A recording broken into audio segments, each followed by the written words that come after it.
mandamiento, que os améis unos a otros como yo os he amado. Y en el versículo 17 nuevamente nos dice, esto os mando. No nos está pidiendo permiso, ni está viendo si quieres o si queremos. Dice la palabra de Dios, esto os mando, que os améis unos a otros. Muy bien, sigamos con nuestro seminario.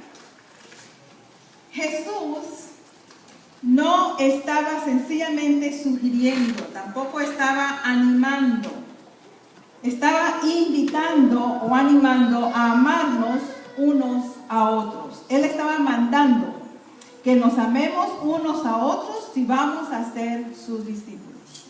Si realmente es nuestro anhelo ser un discípulo, una discípula de Cristo, necesitamos entonces, ¿qué cosa? Amar a mi prójimo.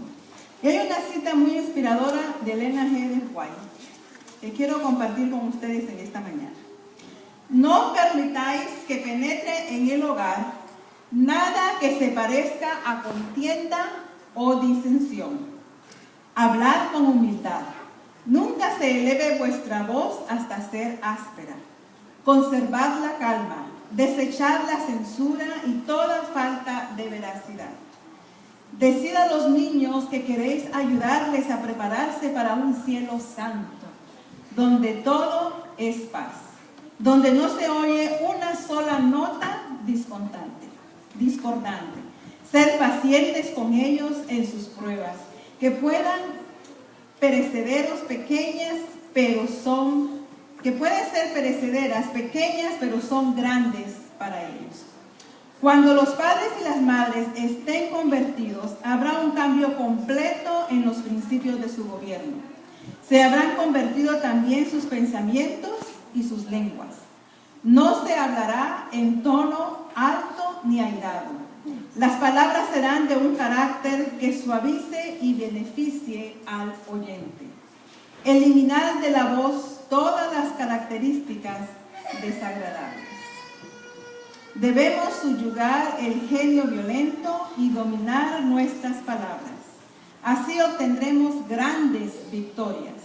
A menos que dominemos nuestras palabras y genio, somos esclavos de Satanás y estamos sujetos a él como cautivos suyos. Cada palabra discordante, desagradable, impaciente o malhumorada es una ofrenda presentada a su majestad satánica. Y es una ofrenda costosa, más costosa que cualquier sacrificio que podamos hacer para Dios. Porque destruye la paz y felicidad de familias enteras. Destruye la salud y puede hacernos perder finalmente una vida eterna de felicidad.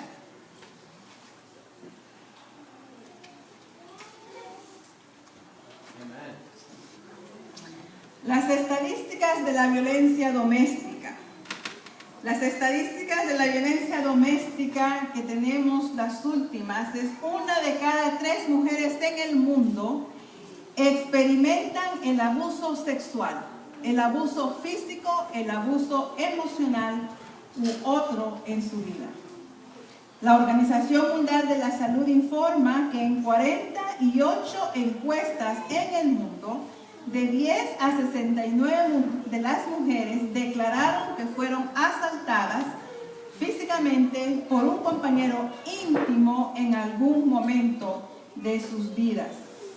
Y tengo aquí otras estadísticas que quiero compartir con ustedes y de esta forma explicarles que la razón principal por la que la Conferencia General ha preparado un programa como este para todas nuestras iglesias mundialmente es porque también se ha descubierto que dentro de nuestra iglesia hay mucha violencia. Muchas de nuestras mujeres, muchos aún de nuestros hombres, sufren violencias domésticas en los hogares.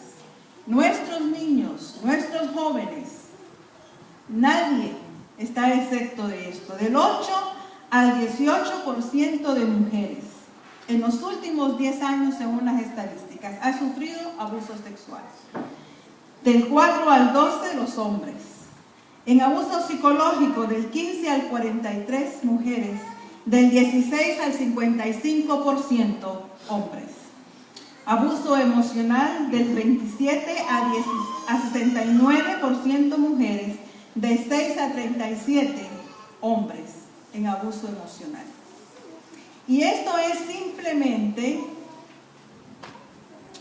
algo pequeño, porque son simplemente lo que se ha reportado. En otras palabras, hay muchas personas que están sufriendo de esta clase de abuso, pero no tienen el valor de reportar lo que están viviendo.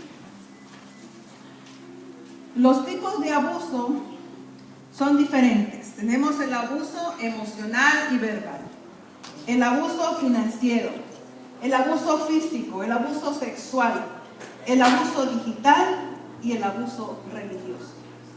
Muchas clases de abuso. Ahora yo haría una pregunta.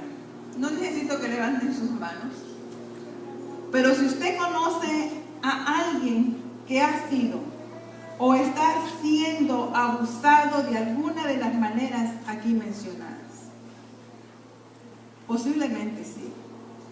Posiblemente más de algunos de los que están aquí presentes conocen de alguna persona que está siendo abusada. Déjeme decirle que hay un ciclo de abuso doméstico. La violencia doméstica a menudo sigue un patrón. Puede que parezca impredecible, simplemente una explosión relacionada al momento y las circunstancias en la vida de las personas que están involucradas. De hecho, sin embargo, la violencia doméstica sigue un modelo típico sin importar cuándo se produce o quién está involucrado. El patrón o ciclo se repite. El nivel de violencia puede aumentar en cada incidente. Estableciéndolo lo visual. El ciclo de la violencia doméstica es de carácter gradual. Imagine la esfera de un reloj. Vamos a imaginarnos un reloj que solo muestra las 12, las 3, las 6 y las 9. Imagínese el reloj en la posición de las 3 en punto. Pero en vez del 3 hay un letrero que dice: la etapa de la falsa luna de miel. La etapa de la falsa luna de miel es tal y como suena. El agresor es muy simpático con la víctima. Le trae flores y caramelos. Es cariñoso y tierno. La llama nombrecitos muy mimosos y así sucesivamente. Es un tiempo maravilloso y a la sobreviviente le encanta. La etapa normal. La etapa de la falsa luna de miel se desliza silenciosamente y sutilmente a la etapa normal.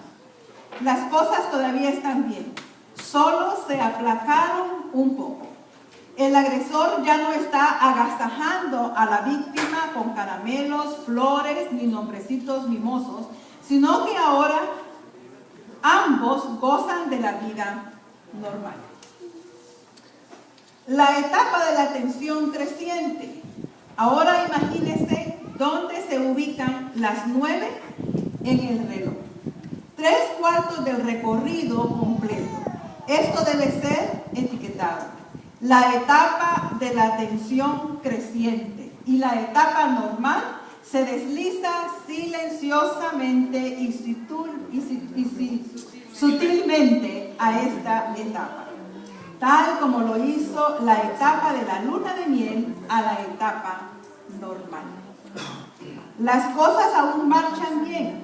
La sobreviviente prácticamente ha decidido que sus problemas son asunto del pasado, pero hay cierta tensión en el aire. Pasamos a la cuarta, que viene siendo la explosión. Entonces llega a las 12 en el reloj. La explosión se manifiesta de muchas maneras.